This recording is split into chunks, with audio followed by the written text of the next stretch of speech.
Hello, everyone. My name is Shahin Jamali, and I am a CLS OMA certified specialist. And I've spent more than 15 years working with metalworking fluid and machine lubricant. Actually, I start my career on the shop floor, troubleshooting real failures in a real machine, and later move into lubricant formulation. Because of that, I've seen tramp oil from both sides, in operation and in design. What pulled me into this topic wasn't a product idea, it was a pattern. It keeps seeing the same trample problem show up in completely different shop, on different machines, and in completely different fluids. And almost every conversation started the same way. Tramp oil is a contaminant. It's unwanted and it should be removed. And honestly, from a shop floor perspective, that way of thinking makes total sense. Time, through a field troubleshooting, oil analysis, and formulation work, I start to notice something I couldn't ignore. The tramp oil is not a simple contaminant. It is a functional lubricant introduced into the system. It has its own chemistry, its own additives, and its own operating intent. And once it enters the sum, it interacts with the entire fluid system, whether we acknowledge it or not. So this talk is really about stepping back and thinking differently. Instead of asking how do we get rid of tramp oil, we should be asking how do we design a system that actually understands it. And for that, we should understand the tramp oil completely first. That shift we are going to talk about today, from contamination to compatibility. Before we talk about tramp oil, we need to be clear about one thing. Which oils can actually be considered tramp oil in a metalworking fluid system? A modern machining operation does not run single lubricant. It runs several, all at the same time. You have the metalworking itself, hydraulic oils, slide oils, neat cutting oils from previous operation, and even residue from cleaners and wash step. And over time, all of them find their way into the sun. None of this leakage is abnormal on the shop floor. The important is oil ingress is not an exception in metalworking operation.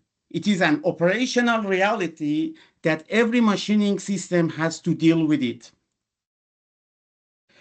So why does tramp oil actually matter? Not because it causes a single isolated issue, but because it undermines the system in several different ways. First, there is a physical side, what people can see on the shop floor.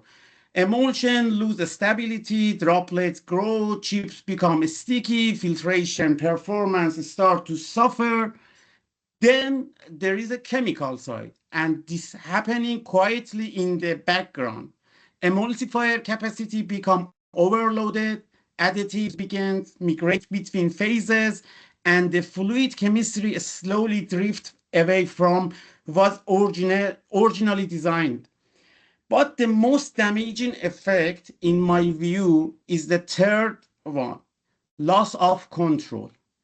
Measurement stop meaning what we think they mean. Maintenance decision gradually shift from data to instinct. And that's the real cost of tramp oil. Not a dirty machine, but the loss of predictability. So what do I mean by loss of control? When tramp oil start interacting with the system, the fluid may still look acceptable, at least early on. There is no obvious separation, no strong odor, no alarms going off, but the measurement began to lose their meaning. Concentration reading drift because refractometers cannot distinguish between native base oil or what from foreign oil. What appears to be correct is no longer chemically correct. At the same time, critical additives began to relocate quietly. Protection chemistry fades without clear warning sign. Biological risk also becomes disconnected from concentration. And some can look perfect on a paper and still be fundamentally unstable. And once data stop being trustworthy, correction shift to adjustment by feel. Maintenance react instead of managing. That's the real failure mode, not contamination, but loss of authority over the fluid. Let's look more closely at what we actually mean by tramp oil chemistry. What enters the system isn't just oil in a generic sense. They are functional lubricant. They are mostly base oil, typically 85 to 98%, but the chemistry lies in the remaining few percentages.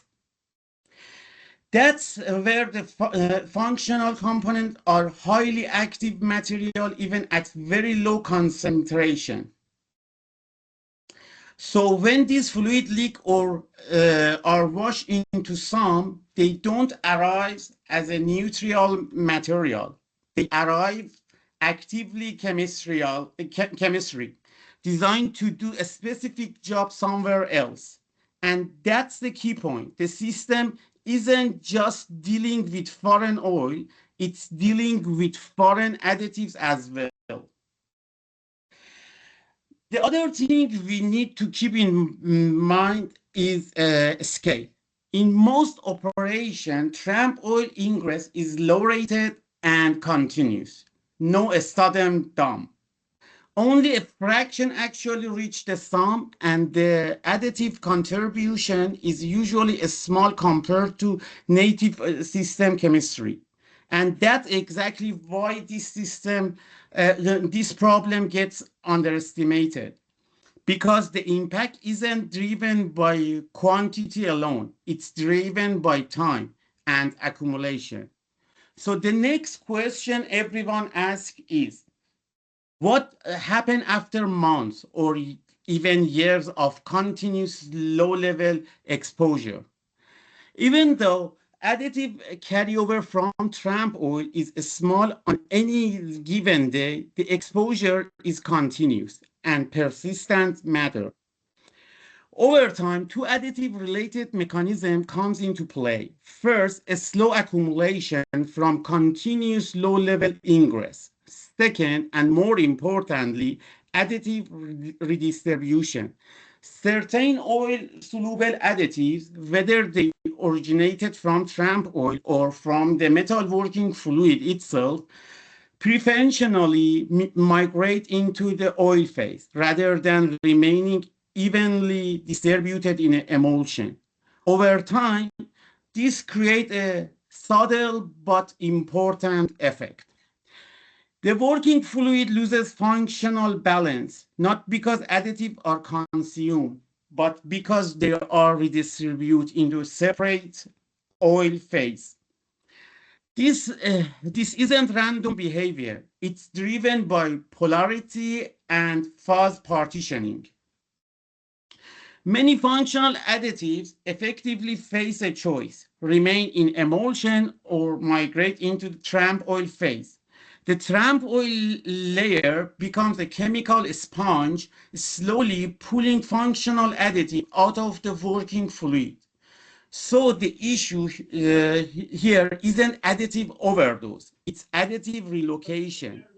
This describes continuous behavior, but it raises an important question. What happens when ingress isn't gradual? We'll come back to it in a moment. Now that we understand how trample actually impact the system, let's look at the conventional metalworking fluid are designed to deal with it. In conventional strategy, once a metalworking fluid is in operation, tramp oil is handled through international rejection. The emulsifier system is designed to favor the native base oil and to destabilize foreign oils. So tramp oil separates and can be removed mechanically. That strategy is built on a very specific assumption. The tramp oil remains physically and chemically separable, and therefore it's removable. Under control condition, that assumption might be make sense, but under real operation condition, temperature, pressure, shear, and continuous flow, that assumption does not always hold. A portion of tramp oil becomes temporarily and in some cases permanently emulsified. Once that happens, concentration control is no longer a reliable guide. At that point, the emulsification system no longer distinguishes between internally formulated oil and externally introduced oil. The emulsifiers simply do what they are designed to do. They emulsify oil. As a result, neither oil balance nor additive balance behaves the same formulation assume. Additive redistribute, isolation breaks down. To be clear, as long as tramp oil remains physically separable and additives neither relocate nor accumulate, this management strategy can work reasonably. The difficulty begins when the assumption no longer holds, and today, as operating conditions become harsher and continuous ingress becomes normal rather than exceptional, those assumptions are increasingly hard to defend. Now let's go back to the question of shock tramp oil ingress, which makes those earlier assumptions even harder to defend. Conventional metalworking fluid systems are designed for a steady state rejection, not for shock loading. When a large volume of foreign oil enters the sum abruptly, emulsifier capacity is quickly overwhelmed. Foreign oils and their additive package partially emulsify and relocate instead of separating cleanly. Emulsion stability is compromised rapidly. Mechanical removal system skimmer and separator lag behind the chemical changes that are already on their way. Control is lost before correction action can take effect. Control is lost before correction action can take effect. And that forces a change in mindset and in a strategy. The question is no longer how do we reject foreign oil? It becomes how do we redesign a system that can coexist with the multiple oil chemistries. A multiple component modular system is one possible answer to that question. So, what do we actually mean by modular metalworking fluid system? To be clear, first, it is not just two drums instead of one. That is not the idea. It's a start by treating the machining operation for what it is really, a multi-fluid system. So, we govern by operating reality rather than ideal assumption. The key principle of this system is separation of the control. And because of that separation, the chemistry can be governed much more effectively instead of being forced to be compensated blindly. This separation brings several important benefits. Lubricity can be adjusted without automatically overloading additives. Biological stability can be maintained independently, As a result, the chemistry stay governed even under normal day-to-day variation in operation. And when chemistry stay governed, performance improve. That's why we see better tool life and improve surface quality. The system is also designed to remain stable under continuous oil ingress. Instead of treating ingress as a failure condition, and once chemical balance is controlled this way, longer some life becomes a natural consequence, not a maintenance target. Finally, compatibility across the process chain improve. Machining, washing, and downstream operation interact more smoothly with fewer unintended side effects. That's what modularity means here. Not added complexity, but control of freedom. Once we start talking about modularity, the natural question becomes what exactly are we separating and why? The starting point is this. We are not designing a single fluid. We are designing a system of lubricant that must operate together. When you look at the system that way, two realities become obvious. First, there is a component that must be common across all the lubricants in the system. Second, there are functional components that must keep the system stable, regardless of what enters of the system. The first component is the oil phase, obviously, what we can think of as a power component. The role is mechanical, and so lubrication, load carrying, and boundary film behavior for this phase. And the second component is fundamentally different. This component does not lubricate. Its role is to stabilize the system chemically. And this isn't abstract chemistry. It's a part of system you already monitor. Reserve alkalinity, corrosion protection, and biological control. Once you design the system this way, you create degree of freedom that simply don't exist in one component metalworking fluid. Sounds simple, isn't it? What we describing here isn't a clever formulation trick. It's a system architecture. And like any robust system, it only works when its components are chosen intentionally. This architecture depends on discipline because it's structural. Each component has defined role, and those roles can overlap randomly. The oil family has to be compatible across all functions: hydraulic oil, slide oils, knit machining oils, and the oil phase of the metalworking fluids.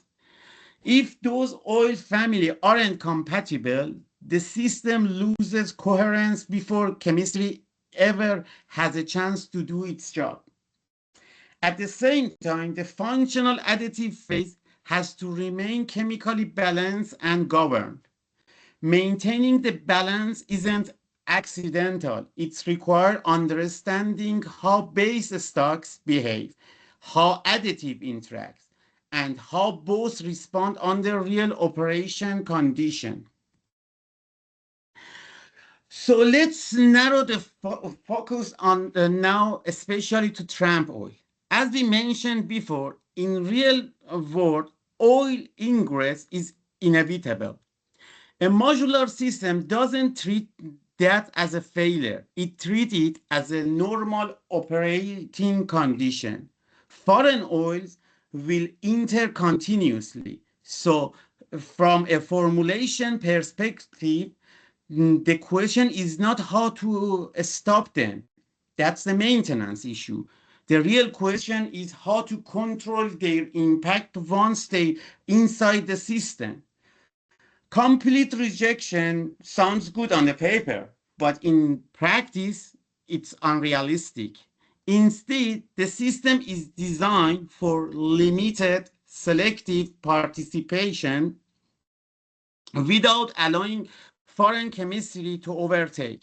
When you design around this reality, one rule never changes. The protection chemistry must remain stable and govern. Once we are working with modular system, the oil phase can be intentionally unified across the entire machine.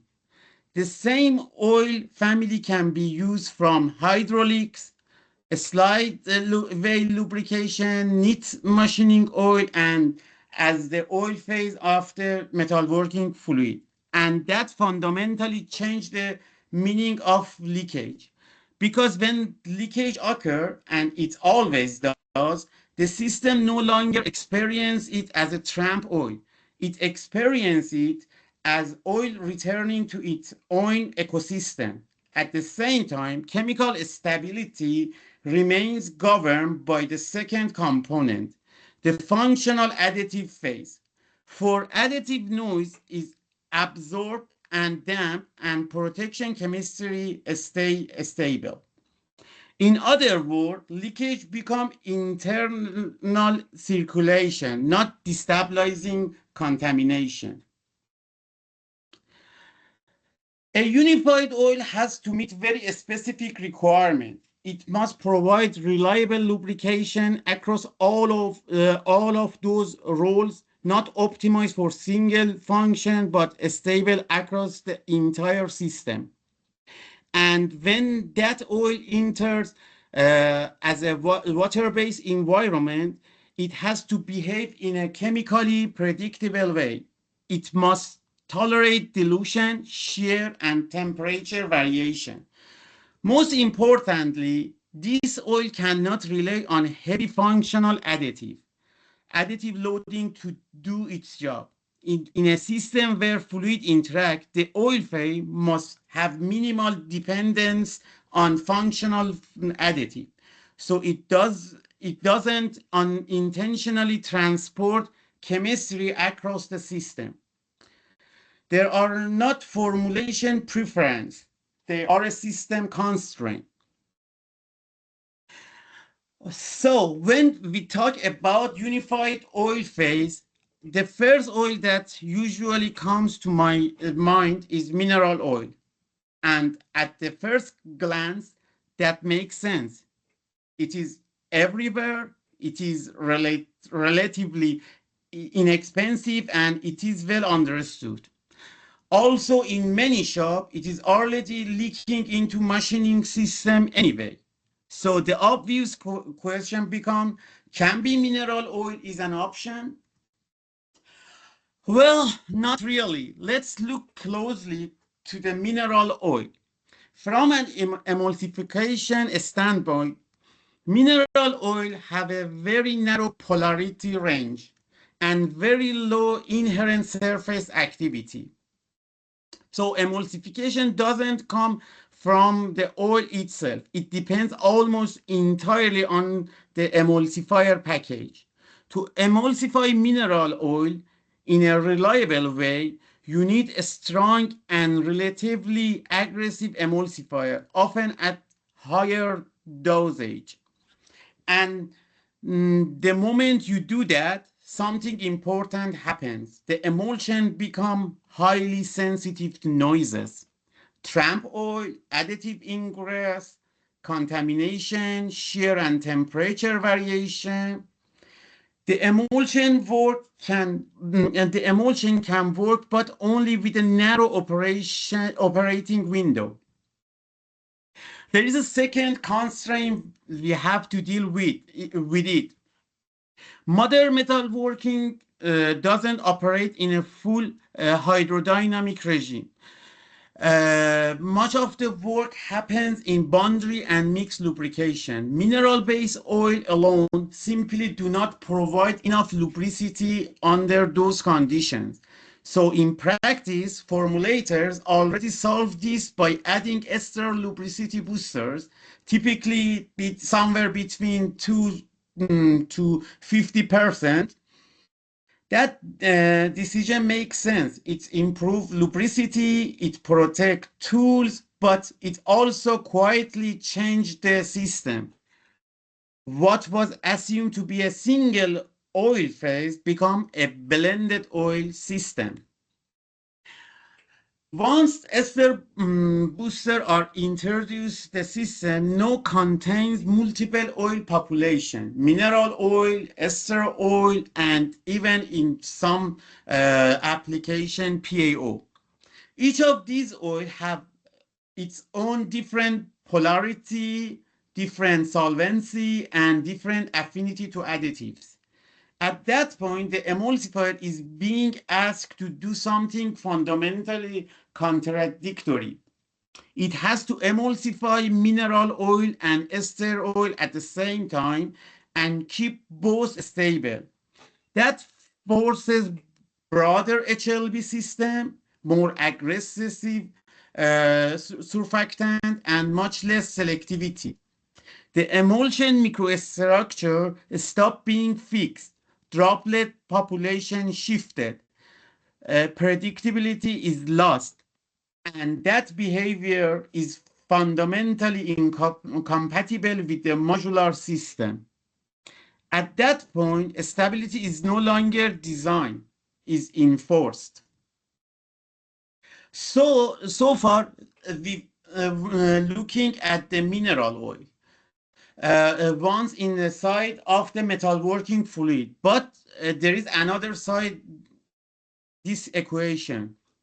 Outside the metalworking fluid, mineral oil is highly additive dependent. In hydraulic oil, slide oils, and other machining lubricant, performance is achieved primarily through additives. The base oil itself contributes relatively limited functional behavior. Those additives are designed for very specific contact condition and operating environment. They were never designed to coexist with metalworking fluid chemistry.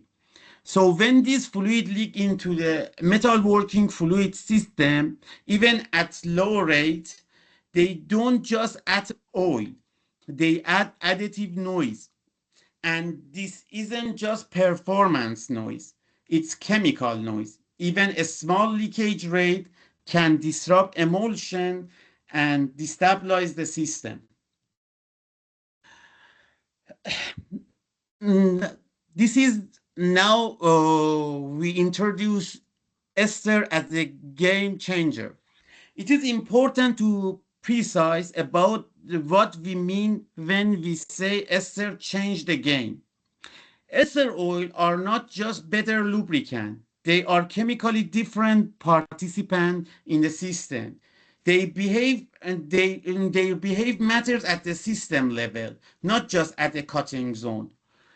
The advantages are structural. They don't come from peeling on additives. They come from how the base oil itself behaves. The first structural advantage of the esters is built-in polarity. Unlike mineral oils, esters are inherently surface active.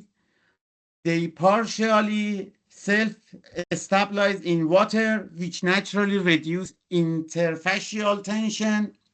Because of that, emulsification no longer relies purely on aggressive, high-force emulsifier. They allow greater control and selectivity in how the oil participate in the system. And this is the first real opening for selective participation. The second advantages of ester system is additive minimalism.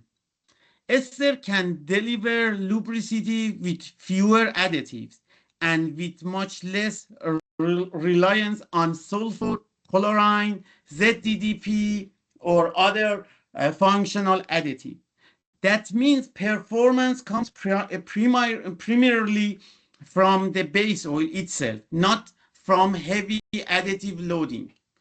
When leakage occurs, far less additive noises enter the system. This reduces accumulation risk and minimizes metalworking fluid chemistry disruption. It becomes critical role over long service life. The third advantages of ester is compatibility across oil roles. Ester oils are chemically similar across viscosity grades with consistent polarity and predictable solvency behavior. They wash well, they emulsify in a controlled, predictable way that makes it possible to design hydraulic oils, slide oils, knit machine oils, and the emulsion oil phase from the same chemical family. And when that happens, leakage stops being foreign contamination and become internal circulation. How about dump ingress?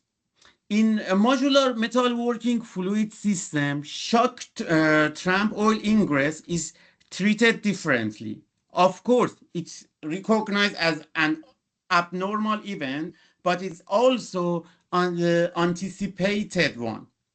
The first line of the defense is oil phase compatibility. Because the oil families across the system are aligned, a sudden influx of the oil doesn't immediately destabilize the emulsion. Foreign oils are still present, but their ability to disrupt the system is limited. Selective participation restricts how much of that foreign oil can integrate into the metalworking fluid. At the same time, the functional additive phase buffer the chemical disturbance.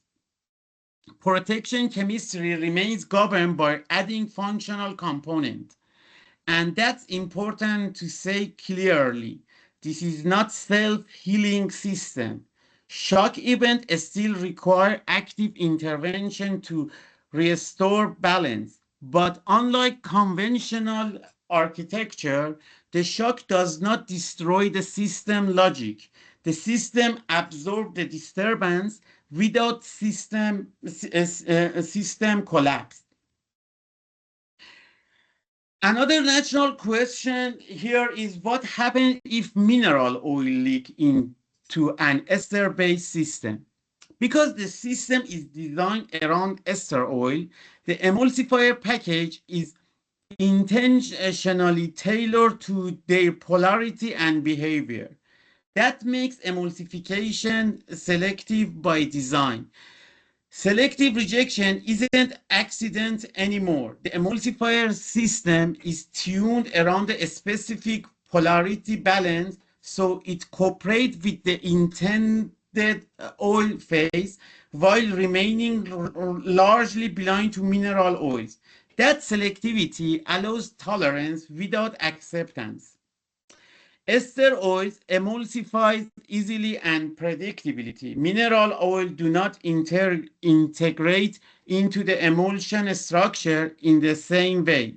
So when mineral oil leaks into the system, it poorly emulsified or naturally rejected without destabilizing the working fluid.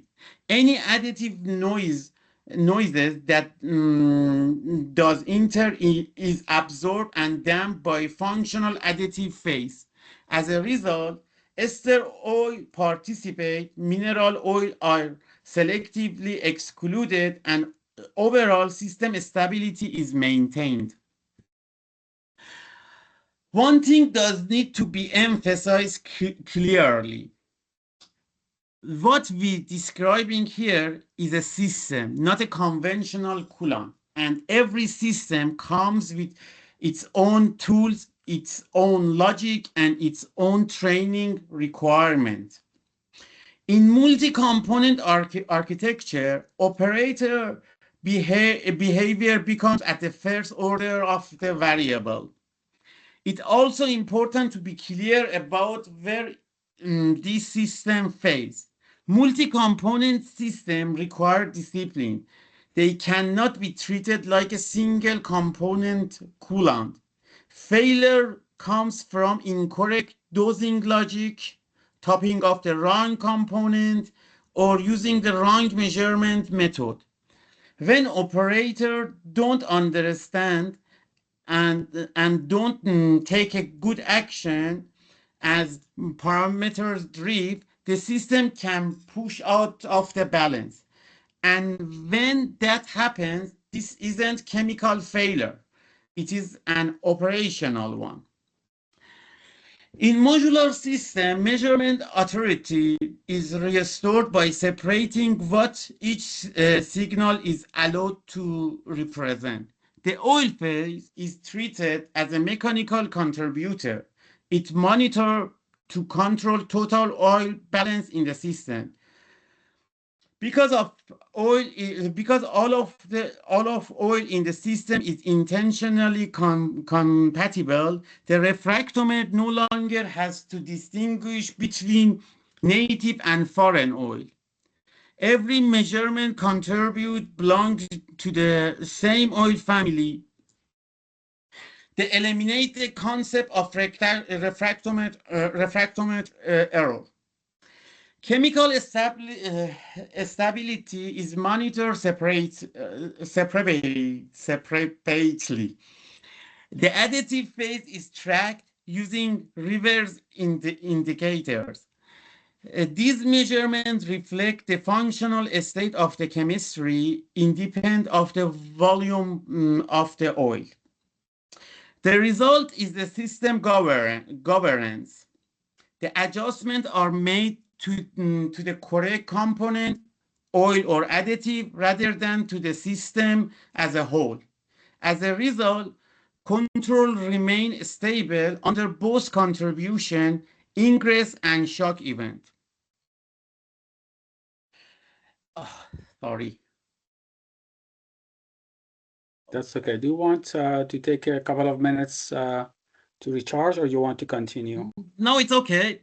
It's okay. Okay. But before we start this slide, I wanna show something that you may previously see in one of the slides. It this about the system and this about the how modular system work. As you can see in the previous slide, this is a separation tank that designed for separate tramp oil in conventional form. When we change this metalworking fluid with this modular system, now you can see there isn't any tramp oil anymore, even in a separator. And this is one of the I don't know. It's very excited to me at least when see this system works without any tramp oil. Okay, let's back to our slide. Something else start to change here, and it turned out to matter more than chemistry. Organizational behavior change.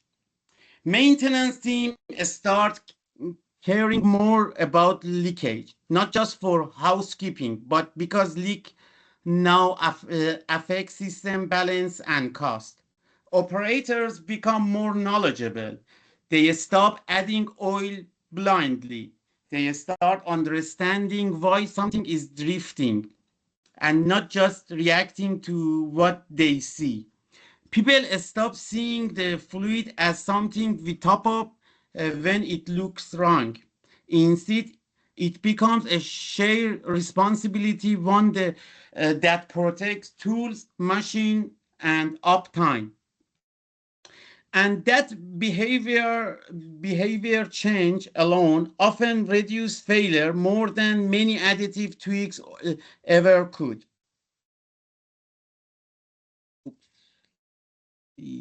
Okay. Another benefit is about the environmental and human capability of this modular system. There is another consequence of this structure, and which is already called environmental and human capability. And of course, those are not cosmetic feature.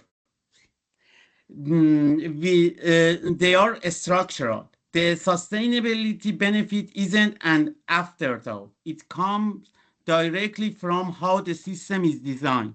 Lower total oil consumption, fewer oil changes, reduce waste handling, less aggressive additive chemistry, better skin compatibility, and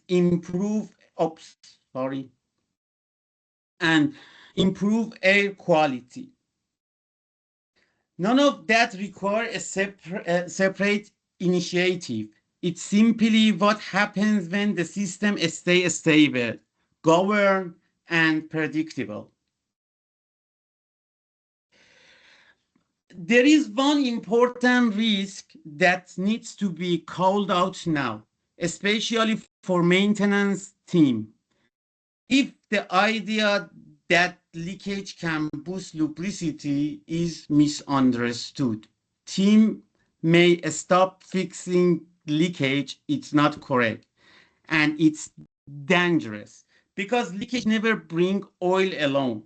So the architecture has to keep a hard line. Leakage tolerance does not mean leakage acceptance. Yes, and the honest trade-off to call this presentation, it's only fair to talk about the trade-off in an honestly way. Yes, the initial cost can be higher, discipline is required, training matters, and this kind of system punish bad habit faster. But but multi-component systems don't fail because they are complex. They fail when people try to run them like a simple oil. When they are operated as intended, that outcome is very different. Total cost goes down, predictability increases, organizational culture improve, and technical performance of course improve. And and that's to wrap up this system. Multi-component systems don't fail because they're complex. They fail when people try to run them like a simple oil. This is the very important phrase. Multi-component systems don't fail because they are complex. They fail when people try to run them like a simple oil. This architecture doesn't eliminate tramp oil. It contextualize it. Control replace rejection. Architecture replace formulation trick. Discipline replace correction by feel. When the fluid is treated as a system asset, not as a consumable, performance, cost, and behavior began to align. The alignment is the real outcome of the modular system. Okay, just on 45 minutes. Just on time. Perfect. Thank you Yeah. very much, Shahin. So, I think before we ask for the attendees to ask their questions, Okay. I have a couple of questions. First of all, thank you very much for your presentation. I have two questions actually. Okay. Sure. The first question is, most of the time, tramp oil is the source for the bacteria of food and Yeah. the bad smell. So this new modular system that you are proposing, how that handles the bacteria attack? Okay. First of all, we should know how tramp oil act for bacteria. First, tramp oil restrict the oxygen and it's induced the bacterial growth because we couldn't work in a clean area, and because of that, bacteria is everywhere. So the first thing that tramp oil layer restrict the oxygen transfer. But when this system, you are using this system, you eliminate this problem because there isn't any tramp oil anymore for restrict oxygen transfer. Okay. Another things is about the as I show in the slide about the second component. This second component as rich in biostability preservers and other functional fluid. When you see some bacterial growth or some fungus growth, you can use a second component to eliminate this problem. Okay. So the bacteria, they don't eat oil, right? They just Yeah, yeah, yeah. because the oil now is emulsified, and there Oh, isn't, okay. separate part between the tramp oil or with, emulsion. But of course, if you think about the mineral oil that may leak to this system, and time that, uh, mm, you know, um, mm, take to separate this, or yeah, you can control the bacteria by the second component. Okay, good. So I have another question, if that's okay. Okay, sure. Uh, a part of these metal working fluids are fully synthetic one. They're just like water and polymer. I'm not a chemist. I just heard what I say what I heard. So those full synthetic one, they don't have any oil portion. Yeah. So this modular system also work for those kind of fluids as well, or these are only for soluble oil-based, water-based metalworking fluids? Oh, actually, in the systems that we're working on this, and we simply could, change some operation like grinding that working with synthetic oil with this multi-component system, Mm-hmm. but in the reality is that this system is not it can tolerate some part of the synthetic metalworking fluid Mm-hmm. because it is water soluble and it's easily diluted in the metal working this metal working fluid, but the problem is that when you have when you enforce to use synthetic metal working fluid, you should completely remove all of the stream from this metal working fluid, because when you see this as a system, you couldn't separate a tank for synthetic metal working fluid, and yeah, we reduce this function, we couldn't answer to this functionality. But another things that we introduce in some shop is that as we show you, we can adjust the lubricity, and because of that, we can use at the minimum 10 or even between 0 to 10% of water miscible coolant for that system. Okay, okay, cool. Thanks. So we have Ahmed. Ahmed, please unmute yourself and ask your question. You are mute at this moment. Okay. Thank you very much, Behzad, and especially thank you, Mr. Shahin. Very impressive presentation. I'll just go further what actually Behzad has asked. In fact, that was I was to ask, but I want to see that is there any like occupational health and safety standards of limitation of the contamination, like at time you feel that odor smell come, that like rotten egg smell come, or and it goes to a certain extent that if it touches the skin it might cause some skin disease or irritation. I mean, like, so there are some standards like so much percentage is safe to operate for the operators. Yeah, actually, the first things that about the first component, and it is the ester, and as you know, it is much more friendlier to human, and most of the time we design this system with sustainable ester oil, and it's so environmental and human friendly.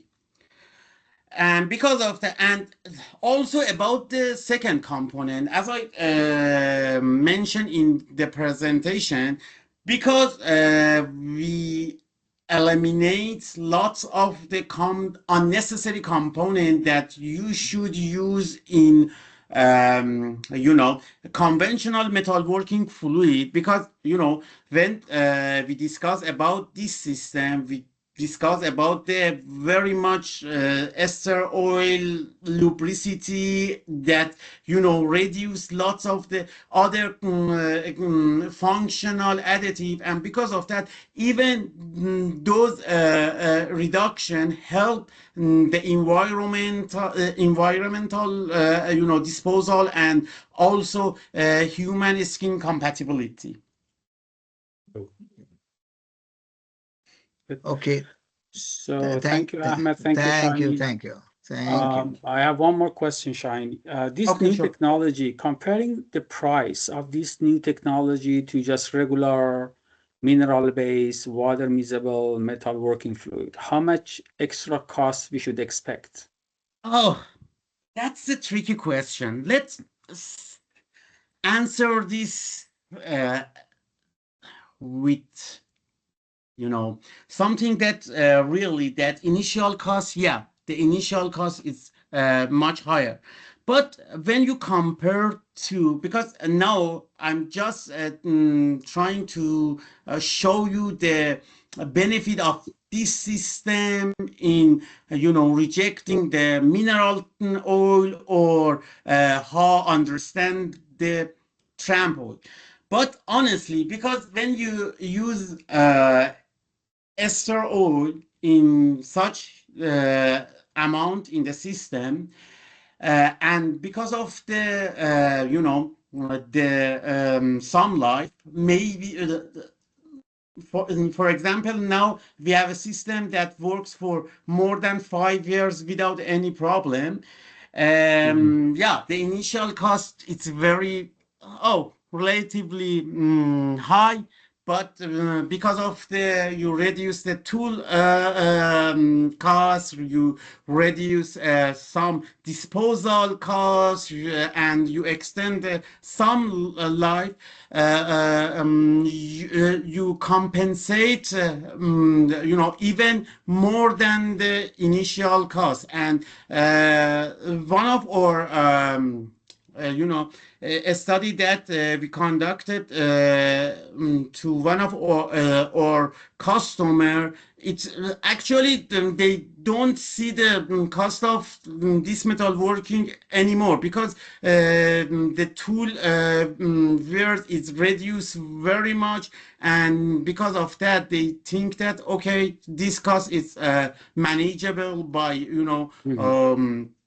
controlling the tool life or some life. So the extra cost of initial will be justified by the longer life.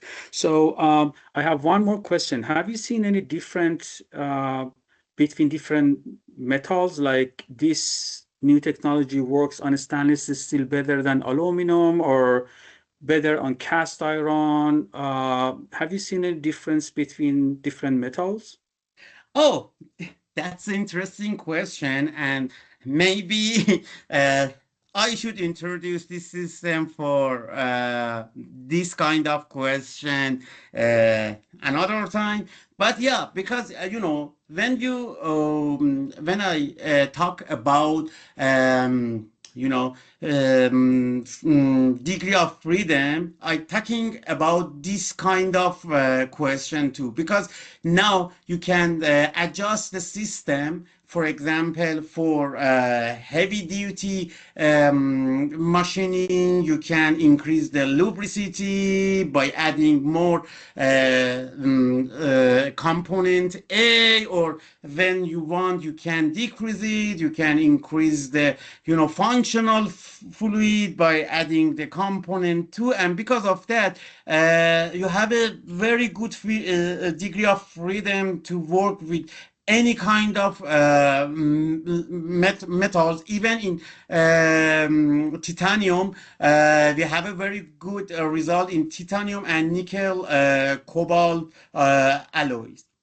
Okay, so that will be my last question, I promise. What about the water hardness? Not all of the plants use RO water or, low hardness water. So what's the role of water hardness on the performance of this new Oh, technology? actually, because this system mostly work for years. We consider this phenomenon in our second component by some additives like ether carboxylic acid or EDTA or some other things. And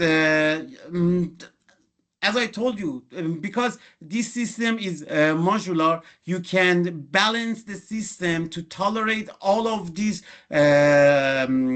chemistry disturbance. Oh, okay. Okay, thank you. So any other questions from the... Yes, Ahmed, you have a question. You are mute. If you are asking your question, Ahmed, you are mute. Yeah. As you said, my also last question. Yeah, sure. uh, it's more on the commercial side. Like generally, all the lubricants blender, they don't have this as in their product range, metalworking fluid. Like they have gear oil, turbine oil, greases, everything. So is there any? I mean, normally they get third party blended in, but they put in the product list and all. But metalworking fluid looks like a very specialized, mostly chemical companies or some different, I mean, background things. So is there any particular trend or reason? Uh, I couldn't understand your point. So the question is, I think that Yeah, metalworking fluids are very delicate in formulation production. A lot of lubricant manufacturers, they don't have it in don't. their line.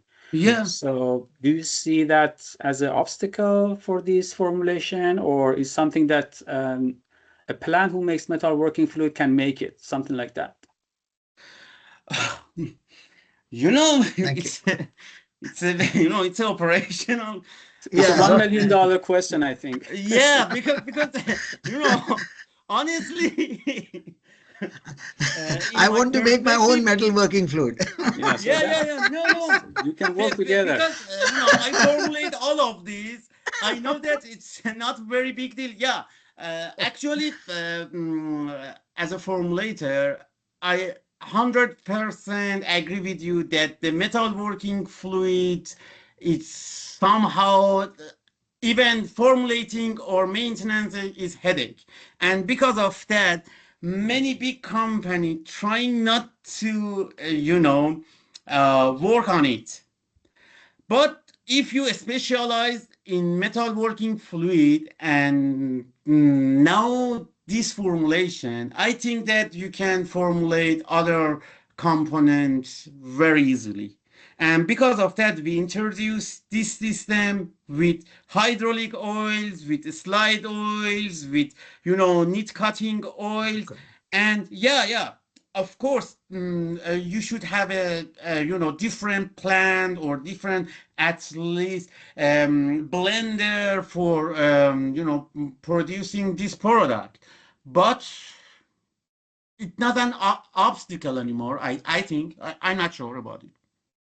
I think No, I'm going to, thank you very much. sure, I'm going to ask a question probably Ahmed wants to ask is, have you checked the raw material of these new formulation against the DSL and NDSL in Canada, or what's the status?